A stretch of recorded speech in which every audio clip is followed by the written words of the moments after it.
Purple Daily is daily Vikings entertainment. We just want the Vikings to win a Super Bowl before we die. I will ride with this group. Seriously, man. Please. And away we go. At least away we go for Judd and Declan. Phil out today, back tomorrow, but nothing is going to stop us from giving you, Declan, if you got the sounder. Latest Vikings news. That's right. We've got the latest, as we do every Tuesday these days. Vikings news, plenty to get to. Declan, it's your show to run. But first, you've got a message, I believe, from one of our fantastic sponsors here at Purple Daily. Yes, the 3M Open, it's back. It's coming to TPC Twin Cities, or I should say back at TPC Twin Cities in Blaine, July 21st through the 27th. Sam Burns, Max Homa, one of my favorite golfers on tour. Wyndham Clark has committed as well. Tickets are on sale right now, plus a post-game concert with Lee Bryce, little hard to love, little drinking class if that's your kind of thing. Go to 3mopen.com to purchase tickets. That's 3M Open, the number 3, the letter M, open.com to get those tickets and watch the PGA Tour take in food in a fun village as well. Go to 3mopen.com to get your tickets. All right, so where shall we start? Shall we start with, because now there's not a ton of news, but that does not mean that there's not a ton out there to go to. There's lists, there's rankings, there's lots of stuff. There is some news as well, but shall we start with the rankings that came out this morning, ESPN.com, Bill Barnwell on the Vikings and 31 other teams, wide receiver, running back, and tight end situations. Yeah, let's do it here. Hey, is that some Vikings news I see? It is, Judd. It is. So Bill Barnwell ranked all 32 teams, and he sorted the wide receiver, tight end, and running back groups for the 2025 season from best to worst. Here's some teams at the bottom, and then we won't go through all 32. We have a lot of stuff to get to today. Good. Titans at 32. Panthers 31, Patriots 30, Browns 29. Here's an interesting one, though. The Bills 28. Now, this is what happens when you have a superstar quarterback. You can kind of take some chicken bleep and make chicken out of it. Right. But interesting. I mean, they were 24th last year, 20th in 2023. And I guess when you think about them, like, there isn't a crazy weapon. Diggs has been gone there for a season and a half now. But interesting that they are that low on that list. I wonder if that's predicated a little bit on the fact that it sounds like James Cook unhappy with his contract, Dalvin's brother, because he's a pretty good back. He's got a solid back, yeah. But yes, wide receiver wise, I would say it's fair to say that the Bills are lacking there. But yes, exactly. If you have Josh Allen at quarterback, guess what? He makes up for a lot of your problems. Let's go up to the top 10, starting with number 10, the Miami Dolphins, who were third last year, have now fallen to 10. Mm-hmm. The Falcons are number 9. They were 10th the last 2 seasons, respectively. The Baltimore Ravens are 8th. They've shot up a little bit. They were 15th last year, 13th in 2023. The Buccaneers, 7. They've also shot up a bit. They were 13th last year, 18th 2 seasons ago. And number 6, your Minnesota Vikings. They were 5th last year, 6th in 2023. Just some write-ups here from Bill. A true superstar receiver goes a long way, as Justin Jefferson is one of the best wideouts in the game alongside Jamar Chase. We didn't need that part in there. The Vikings star combines elite volume with efficiency, and while he benefits from a coach in Kevin O'Connell, he does a great job of creating opportunities and space. Plus, obviously, Jordan Addison, who runs 1.8 yards per route in his second season. Obviously, he does face suspension. TJ Hawkinson is now healthy. Aaron Jones had almost 1,600 yards from scrimmage last year, and then you add in the addition of Jordan Mason. I'll give you the other 5 teams, too, just for some context. Rams are 5th, Niners are 4th, Bengals are 3rd, Lions are 2, Eagles are 1. So, Judd, hashtag your thoughts on the Vikings having the 6th best playmakers in the NFL going into this season. First of all, it's hard to complain about them being top 10. So like this is not some huge slight. The end of Barnwell's 3-paragraph write-up here intrigues me. His last sentence is, I'd expect this offense to keep humming, but a lot of the players around Jefferson have something to prove. Now, that's true on Hawkinson, who is coming back. He returned. He was a contributor. He was not the contributor, certainly, that he was pre-knee injury from 2023 and 2024. Other than that, though, I've got some questions. So, okay, Addison's going to miss time. That becomes a question mark. Do I have a lot of questions about him when he's playing? Not really. But I want to touch mainly on the running backs here. Okay? So provided, and this has to be provided throughout this entire, all 32 teams being ranked, provided health. Because that, at the end of the day, that's the most important thing. But provided that the Vikings are healthy at running back, I think he might be sleeping a little bit on the Aaron Jones-Jordan Mason combination.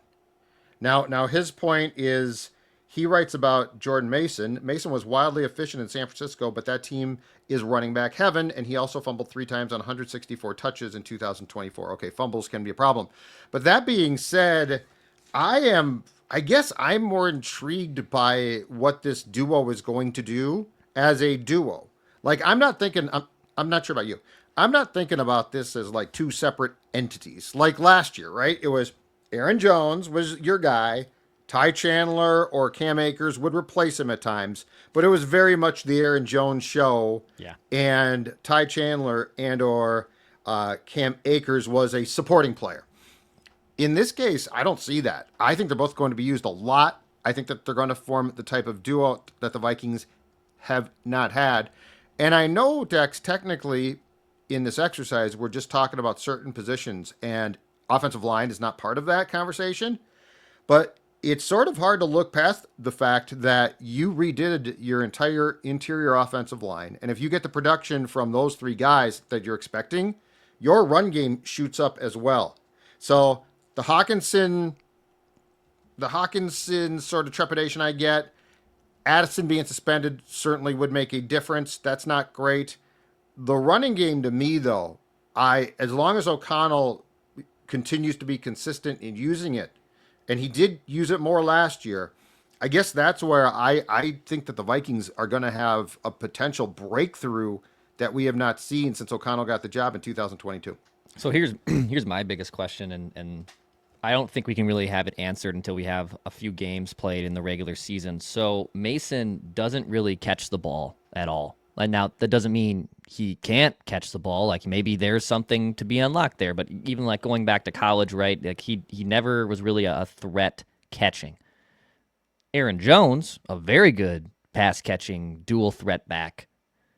So when those two, or whoever I should say, is on the field between Jones and Mason, is that too much of a tell of what's going to happen? Now, that's like my first thought that pops in my head. The second one I have, well, if Kevin O'Connell, who loves to get creative and the illusions of complexity, right? A famous line. Is he going to be able to put one of those 2 guys on the field, and you still don't know as a defense what's coming? Because to me, if Mason is on the field, well, that signifies that you're probably be running the football right now. So now I know he's probably has some tricks up his sleeve. That's just one amateur podcaster's opinion on how this works. I think in general that this is a huge upgrade, the dual threat and the dualness of these guys being on the Vikings in 2025, and it gives O'Connell probably its best tandem back that he's ever had as a head coach, and probably even maybe as an OC. But how does defenses not get completely fast-tracked or maybe sniff things out when Mason or Jones is on the field? That part, I think we do have to kind of wait and see, and I'm curious to see how it unfolds. So I think there's a couple things off of that. First of all, at the Vikings off-season practices that we were allowed to attend, I think they're going to, and I don't know if Jordan Mason's history is he sucks at catching the ball or he just didn't get opportunities. From what I saw in the OTAs and minicamp, though, I think he's going to catch some passes, unless he gets out there and just drops them all. So I think he's going to become, I wouldn't say an Aaron Jones type of threat, but I think he's going to become a guy that you have to be aware of as potentially catching the ball. Now, the other thing, too, especially to start the season, to your point, is if you're in 3rd and 2 now, Jordan Mason's out there, right? Right. Because you're probably going to hammer that ball right up the A gap with the 2 interior or the 3 interior linemen blocking, road grading for him. Now, if you're in obvious passing downs, you probably put Aaron Jones out there because he can catch the ball, and he's not a big man, but he can block. And he's I would describe him as an all-around, at least he's trained to do all of those things, and he does them well. But here's the thing that I think can catch teams by surprise, too. So if Mason's out there, to your point, you're assuming run, right? So let's say it's 3rd and 2 or 3rd and 3. You're assuming run. What better time for a play action? So then you've sucked up. Let's get into some football here. Then you've sucked up, you got 8, 9 men in the box. They're going to run, no question about it. But that also, then the question is, okay, if 18 is out there, and I'm guessing he's going to be, if 18 is out there, how much can you just assume a run? Because if you do play action, bada bing, bada boom, you've got a deep shot. So I get your point, and yes, it will be interesting to see, but there also are ways that, and this is where I think the overall a threat of this team offensively becomes a problem. There are ways to lull teams into a false sense of security, especially early on before it's all on film, and then beat them deep. So the one thing on Mason, though, is, again, I'm going to be very curious in training camp to see how much he catches the ball, because I don't know that they're assuming he can't catch. I think that this might be a situation where he just didn't get an opportunity much. So, but it's a valid point, and you definitely don't want to have complete tells. But I think if a defense assumes something, that could make them susceptible to the exact opposite. In 3 years with San Francisco, Jordan Mason has 14 receptions. If you go back to his time at Georgia Tech, played 4 years there and caught just 25 balls in 4 years of college football. I'm not going to claim to know jack squat about Georgia Tech, but I'm not sure they passed a lot. Isn't that's the one they run the pistol out of, right? Isn't they're famous for doing that? And that coach might be gone now. Oh, okay. But I think when they played the Gophers, they played the Gophers in Detroit like 5 years ago, and I think that they did that. So that might have been just a lack of opportunities because they didn't pass as much. No, I could be totally wrong. It's short, I have no idea, but I seem to recall that they ran the ball a lot. Okay, actually, this is a good segue.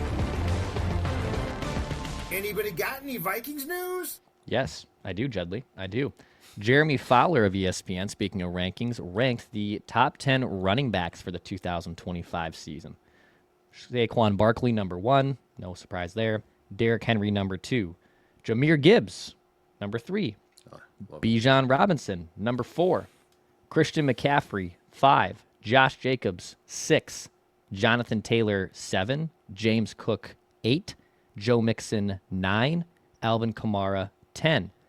And then honorable mentions. So there's a top 10, then there's an honorable mention list. Bucky Irving, Aaron Jones. How about Bucky Irving, the former Gopher? Yeah, hell of a career. I mean, and Darius Tayller might be another. Well, we have to get Thor's thoughts on him, maybe as a preliminary draft guy. Aaron Jones, God, I always butcher this name. Devon Achane from Miami Dolphins, Breece Hall, James Conner. So Aaron Jones receiving votes, not a top 10 back. I don't think that that's controversial to say. I would love to maybe this is a good idea for all the great national writers that listen and consume Purple Daily. If we were to rank tandems, obviously the Lions would probably be at the top, but tandems, I wonder where the Vikings would fall if you conclude both backs. I don't think they would fall that high yet, but I think that they stand to. Mm-hmm. Yes, that's what I was going to say. So it's interesting. That's a combination. The top 10 is a combination of guys that are just workhorses, of which the majority of teams don't have them, like a Saquon, Derrick Henry. Those guys exist in a very small world right now. The Gibbs and Bijans of the world I absolutely love because of what they can bring. But one, I don't think it's controversial. The fact that Jones got votes is nice. The other thing, though, is I'm with you. To me, it's all about the tandem. To me, it's all about, because you don't have a guy. The Packers get crap for cutting bait with Jones, but you got to remember what they did was they basically said, we don't think that you can hold up. And then they went and got Jacobs. Mm-hmm. So it's not like they just punted on the running back spot. And the Vikings brought in Jones, which is a great pickup. And they essentially said, we think that you can hold up with a pretty substantial workload. And Jones, if I am correct, played in all 17 games. But how many games did he limp off for? And he missed a series here. And good for him. He played. But this is where the tandem thing to me becomes so important. I think Aaron Jones now in this world is perfectly cast. I think he's perfectly cast with another guy who plays a different role, who's a bigger back, who can get the tough yards, who can score in the deep red, which is where Jones and the Vikings obviously struggled. So I'm with you. By the end of 2025, I think the question is, where would the Vikings rank in tandems? And if it's not top 10, I think we're going to be disappointed. Like either somebody got hurt or fell off a cliff, because this also goes back to what you've done with the offensive line. Like you have put yourself in a position now to have a run game that is a credible threat. When O'Connell got here and Dalvin was still here, Dalvin was fine by that point. I don't think he was great, but he was fine. I hate to denigrate that, but I do think that this is going to be the best running back like situation that O'Connell's had. Don't you? Yes, I do. But it just more comes down to the things I talked about with disguises. And I mean, this is definitely the best tandem he's had, but the screen game has still been a work in progress. Yes, they upgraded the line, but still, how does that shake out? And then, not being completely predictable with which backs on the field. I like Kevin O'Connell, but the one area where he has struggled or maybe not been up to par, whether that's personnel or not, is the effectiveness in the running game. Kevin O'Connell offenses have typically been very pass-heavy and not very efficient running the football. That is one area where he needs to separate himself and I think be a lot better in 2025. Don't you think, though, that he learned, or not learned, that it was driven home just how much it needed to improve in the regular season finale at Detroit when Darnold's passing the ball from like the 3 and he can't hit the broadside of a barn? Like, to me, that game was if there's anything good that came from those last 2 games, the playoff loss as well, it's that it just was driven home. The other thing, too, is, and you've harped on this for a while and been exactly right, the screen game.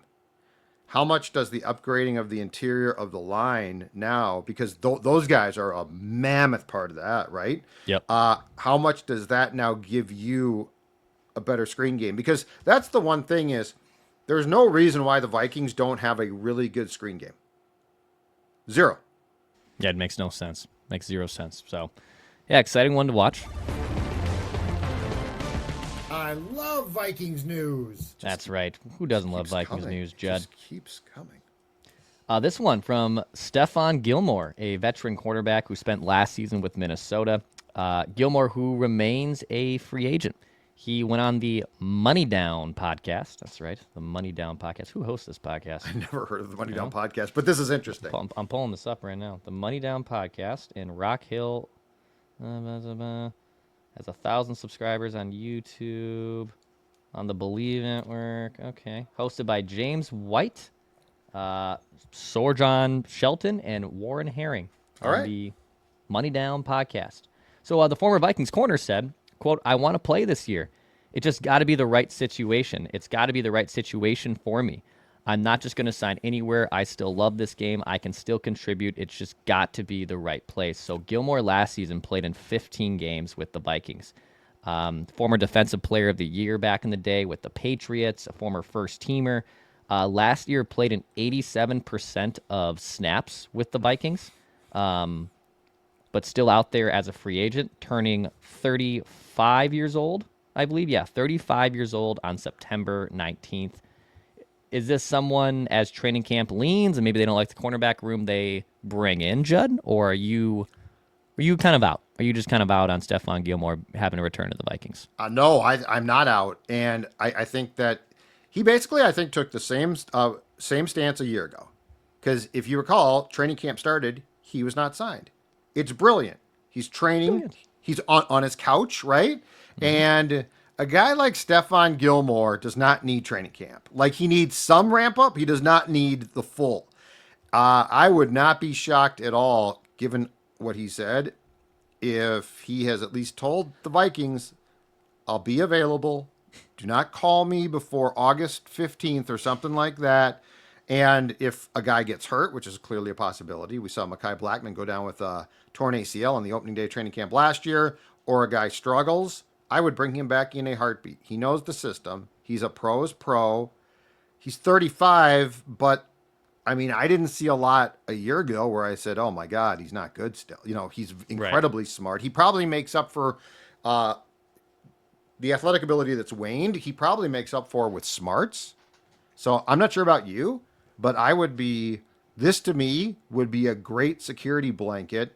Do I want him to play as much? Absolutely not. But if somebody goes down or somebody struggles, do I think that bringing in Stefon Gilmore would be a disaster? No. And he knows your system. You know, he doesn't need time now in your playbook. He knows it perfectly. And I just thought he was a great stabilizer last year. Like, he brought everything that you could possibly want to that room, and he played a lot. So I'm in if he's needed.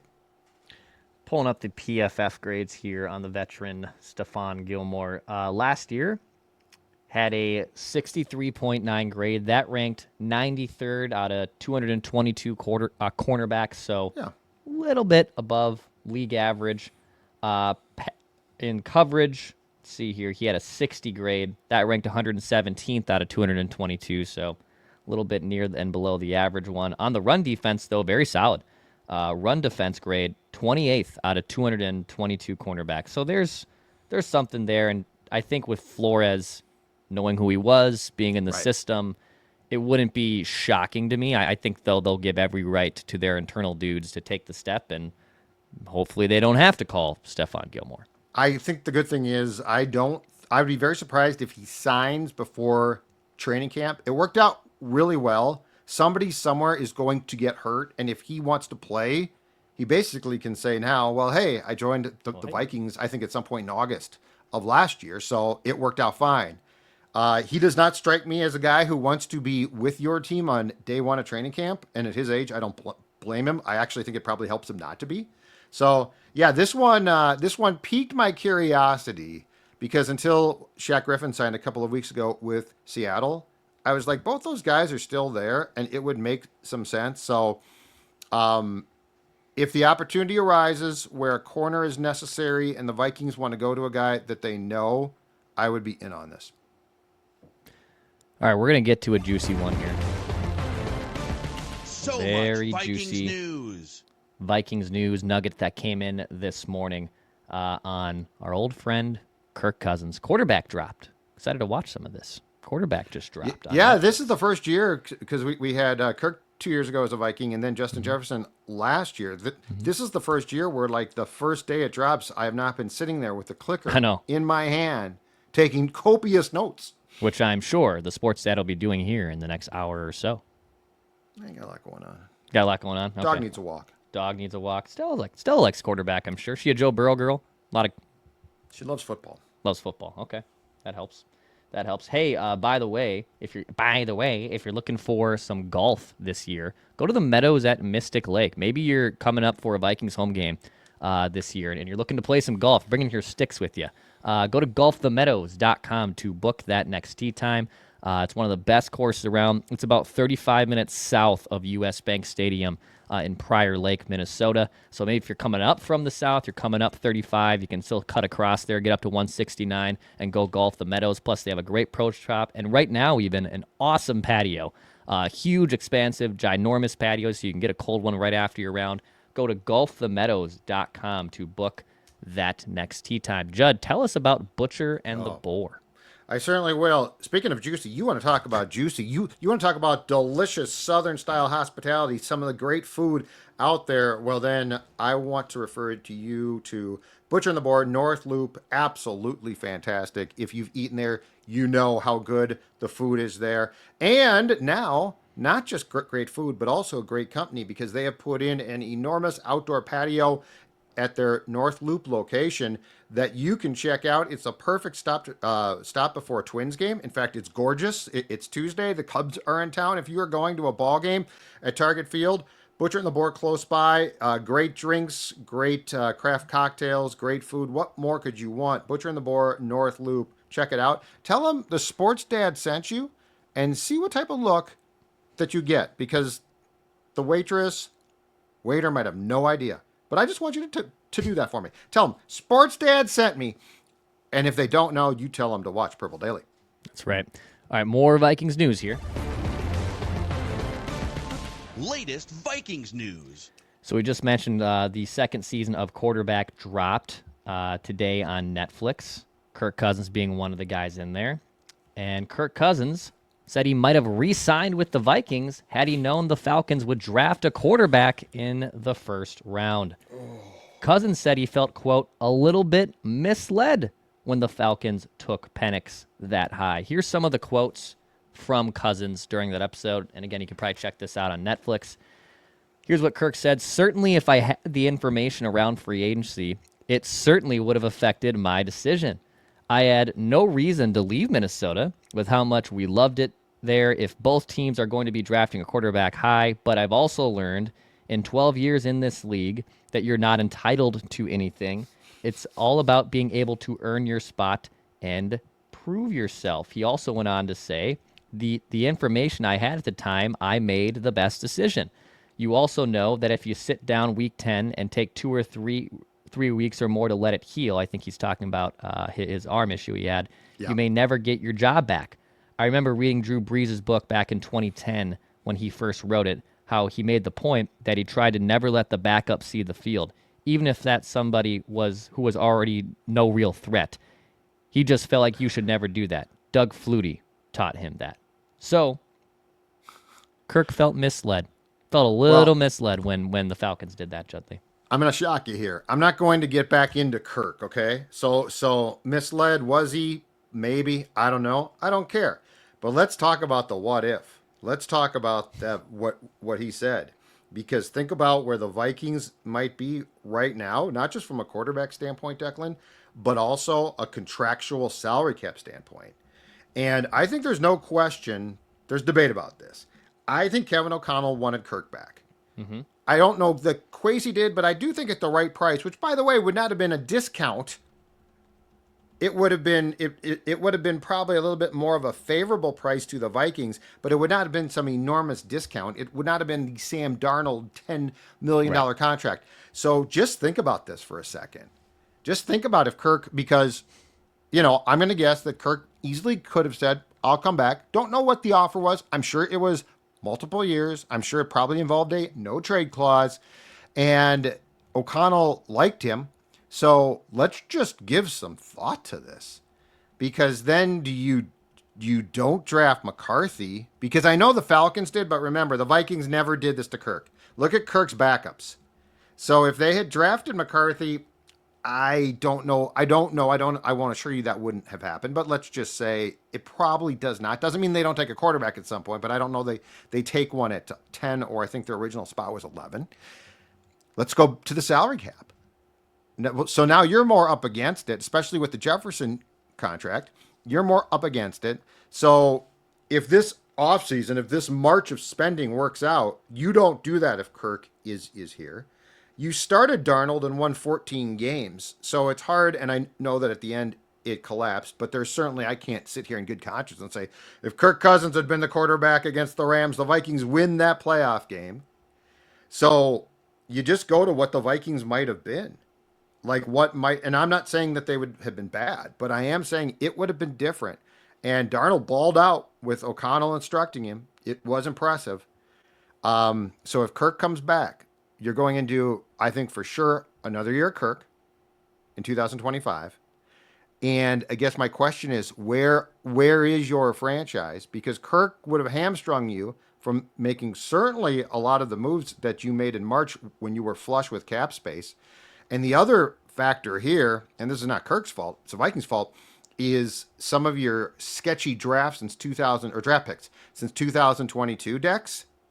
Those would have become a bigger deal now, because the free agents who've signed sort of can cover up the stink, can provide some cologne.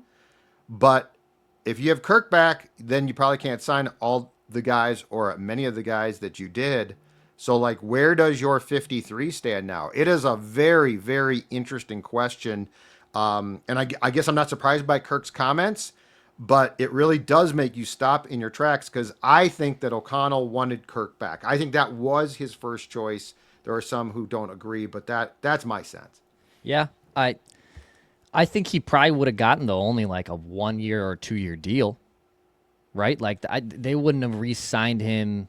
I don't think to like this 3 or 4 year massive contract. So that's also part of this too, and then that still creates the same conundrum that the Vikings were facing at the end of 2023 of, well, if that was the case, then they're probably going to draft a quarterback in 2025. Well, then the 2025 class ended up being mostly very underwhelming. At least we think it's going to be underwhelming. Maybe we're wrong on that. We have to wait a little bit, but I think that's also the difficulty is even if Kirk wanted to come back and Kevin O'Connell indeed wanted him back, I think projecting that contract is probably still a 1 year front loaded or 2 year type of deal. And then the Vikings are just at the same impasse, rocking a hard place roadblock that they were at with Kirk for the majority of their tenure. That's my question is, would you have taken McCarthy or quarterback at 10 or 11? That's my question. Because that was a smart move. And, Kirk, I don't know, man. Like his whole thing is, and it's that his quote about the Breeze book is really intriguing because like during his Vikings tenure, that was the whole thing, right? There was never any legit competition. I always go back to that. The kid from the CFL's Calgary Stampeders years ago. Oh yeah. 2020 or so. Came in for a workout and they sat him down and said, "Young man, what's your goal here?" And he goes to beat out Kirk Cousins. I want to be your starter. And the Vikings couldn't get him out the door quick enough. Now, that was a different administration, and I do believe that the Vikings would have eventually or addressed the QB, but if you get Kirk back, I don't know that you do it as quickly. And I also think that, Sam Darnold got you to 14 wins. You win 14 games with Kirk last season? No. I don't know about that. I don't think so. I guess you can't say certainly one way or the other, but I don't think so. I don't think that they have the season that they do, which is interesting. All right, more Vikings news. More Vikings news coming up here. Latest Vikings news. That's right. Sponsored by our friends at Standard Heating and Air. So Standard Heating can take care of those HVAC needs. In fact, I got my appointment booked for next month to come look out at that AC unit. The process of getting that booked was also super simple. I didn't have to physically talk to them. They texted me. I did all the communication over text message, and now I'm booked for them to come out and take a look at that AC and HVAC to make sure everything is just working appropriately. So let the experts handle it. Tell them that Purple Daily sent you. You can go to standardheating.com to join the Smart Club and get in contact with them. Again, however you want to do that, whether that's over the phone, over text message, over email, they make that life easier for you. So go to standardheating.com. All right, Judd, a few other latest Vikings nuggets here. We got Write That Down predictions coming tomorrow. Mackie will be in for that, a Thursday, of course, on a Thursday. Feedback Friday. Plenty of awesome stuff here as we're getting closer, man. Only 2 months away. Only 2 months away or so, give or take, from week one against the Bears. A week from Sunday, quarterbacks report. J.J. McCarthy sets foot in TCL Performance Center a week from Sunday. That's when it's go time, man. Judd's Camp Knowles are right around the corner. We got to go right now. Got sunscreen stocked. Notebooks are ready to rock. Notebooks are ready to rock. Sunscreen I've got. I do need to get a floppy hat this year. I'm going to the Seifert floppy hat because I wear a baseball cap, but it doesn't really protect your face as much. So I'm going to the floppy hat this year. The old man hat. Okay. All right. Actually, you know what? I'm going to audible latest Vikings news because this just came down the pike a minute ago from NFL.com. So that the top 100 players of 2025 are slowly being rolled out. I believe Aaron Jones was the first one to crack it at 98. And now they're just doing like 3 at a time as they lead up to week 1, I think is what they're doing. And they just released number 90, number 89, and number 88. And making his appearance at number 88 on the Vikings, Andrew Van Ginkel. Andrew Van Ginkel is the 88th best player according to the NFL Top 100, voted by the players themselves, too, by the way. Here's the write-up from Van Ginkel. Running with defensive coordinator Brian Flores, his former Dolphins head coach from 2019 to 2021, was well worth it. Van Ginkel helped transform Minnesota's defense into a top 5 unit. Beyond hitting double-digit sacks for the first time in his career, Van Ginkel was also superb as a cover man. He received an 81 PFF coverage grade. Kind of forgot about that.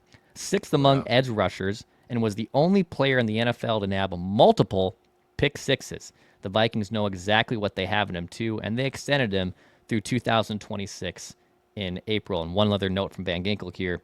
He generated 50 pressures, recorded 28 run stops during the 2024 season. That's the third time in his career with 25 plus of each of those. All right, so Grenard's what? In the 60s? Yeah, Van Ginkel's in 88. Yeah, I would put him somewhere between 80 and 60, 60 and 80, I guess. Okay, that's fair. Probably fair, right? Yep. I gotta think he's yet to come. It'll be interesting to see how much of the offense. Justin Jefferson will be top 3, I think.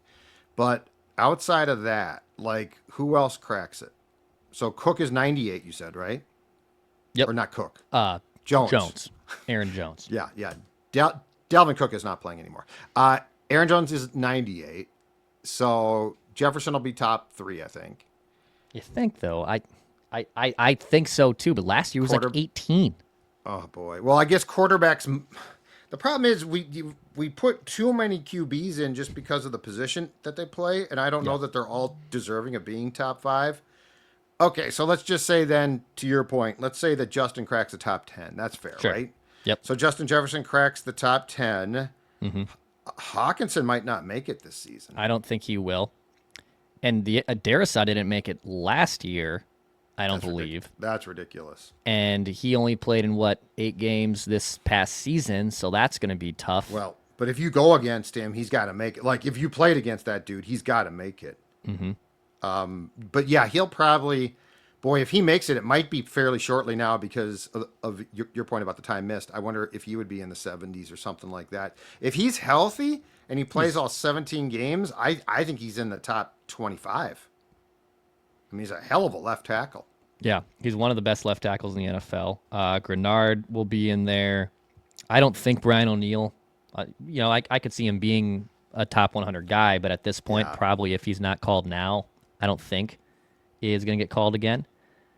And after that, I mean, you can give some veteran love to Harrison Smith, but again, up there in age, I don't. But he's been around for so much, players respect him. Right. So Harry could still get his name called probably between now and the next 10 or 15 spots. Addison, I don't think. Maybe.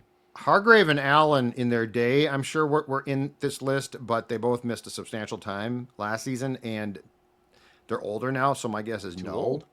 Yeah. Addison, boy, if he's going to make it, it's going to be soon. Like it's going to be in this tax bracket. I think that's correct. I think that's right. All right, so there's another countdown list. I'll give you one more note here on latest Vikings news. Anybody got any Vikings news?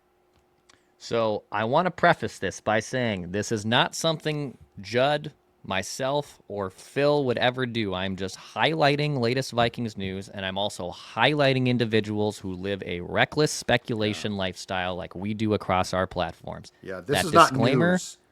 Play this it. Is reckless speculation. Play it in your head, in your earphones. Go back and rewind it if you have to. This is not something we would ever do. But CBS Sports put this out. This is from Cody Benjamin. 5 NBA-style trades we would like to see the NFL do, and he has some crazy ones in here. There's a 3-teamer that involves the Vikings, the Bengals, 4-teamer, right? Yeah, the Vikings, the Bengals, the Lions, the Browns. A 4-team trade. Spoiler alert, no idea why the Browns are involved with this, but again, I didn't write this. It's to get a return the Vikings like. So yes. You're going to name a guy the Vikings have been linked to a lot. Okay. That's why. Okay, so preface this, okay? Brace yourself. The Bengals would get Justin Jefferson and Julian Okora from the Browns. Mm-hmm. The Vikings would get T. Higgins from the Bengals. Cornerback Greg Newsome II from the Browns. That's the guy. A 2026 first-round pick from Cincy. And a 2026 third-round pick from Detroit. The Lions would get Trey Hendrickson, and the Browns get a 2026 fourth-round pick from Detroit. Mm-hmm. But let's look at what, I guess, the Vikings would get again, which is T. Higgins, Greg Newsome, a first-round pick from Cincy, a third-round pick from Detroit. The Bengals would get Justin Jefferson and Jamar Chase and Burrow all together, get the LSU boys in there. Trey Hendrickson also would go to Detroit, which would be problems for the Vikings. Yep. Again, not something I condone, and not even something I think I would even pursue any further or I'm interested in. But cornerback Greg Newsome, who you just teased there, Judd, someone that the Vikings have had ties to before. Yeah. I guess if remove the NBA-style trade, is that a cornerback that you'd like to bring in? I think it's a guy they're interested in, or they certainly have been. I don't know what the current status is, but what's this guy's name again? Who did this? Cody Benjamin. Cody, Justin Jefferson, really? Like I applaud the NBA style format here, and a lot of guys going to different places. I applaud that, but what are you doing with Justin? Why are you doing that? Like, it kills your credibility instantly. The Vikings aren't trading. I mean, why on earth to get that return? So what? The first round pick coming back and Newsome, like if you had made a proposed trade, I don't know, say Jordan Addison involved and perhaps take away the first round pick. Okay. I'd be like, I don't see it happening, but that's fun. But Justin Jefferson, there's a line between the reckless speculation lifestyle and taking it right off the cliff. And in this case, he took it right off the cliff. And I would like to just ask him, what were you thinking? What on earth caused you, like when you look at that trade, okay, it's got some nice players in it. Trey Hendrickson's a very nice player. He's in a contractual dispute with the Bengals. I think they're talking again, but they didn't for a while. So certainly Trey Hendrickson being traded makes a lot of sense. But when do you sit down and say, you know who I'm going to throw in for the Vikings? Hall of Famer Justin Jefferson.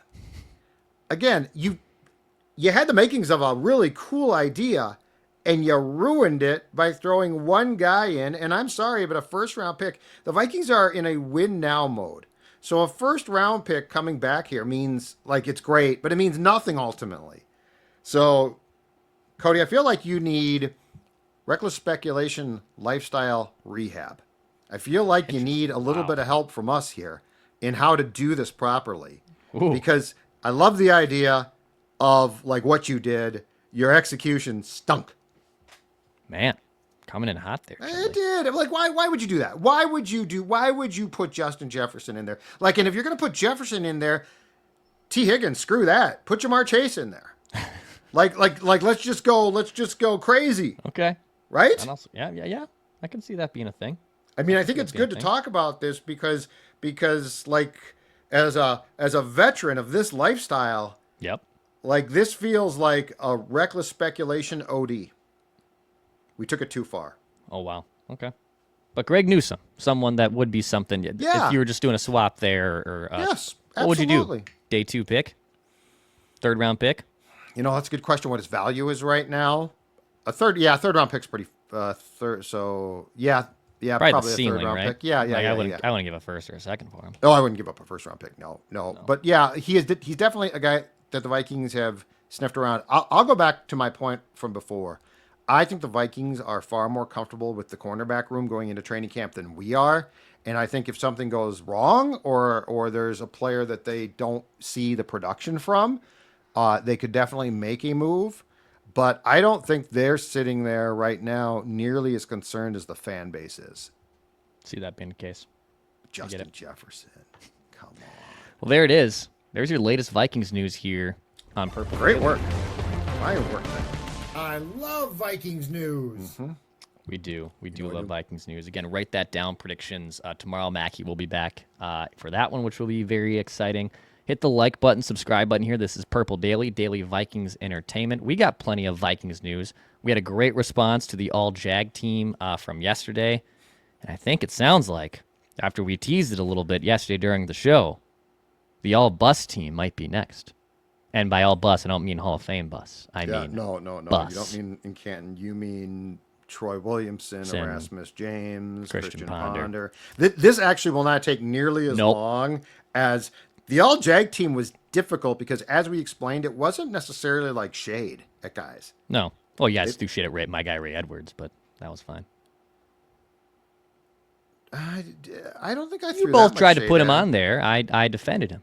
Yeah, but I don't think it was a ton of shade. Like I'm talking about. I'm just saying the all bus team is going to be cut and dry. Love it. A lot of good candidates. All right, Purple Daily. This is Daily Vikings Entertainment. Write that down. Predictions tomorrow. I'll talk to you guys then. Chris Cook.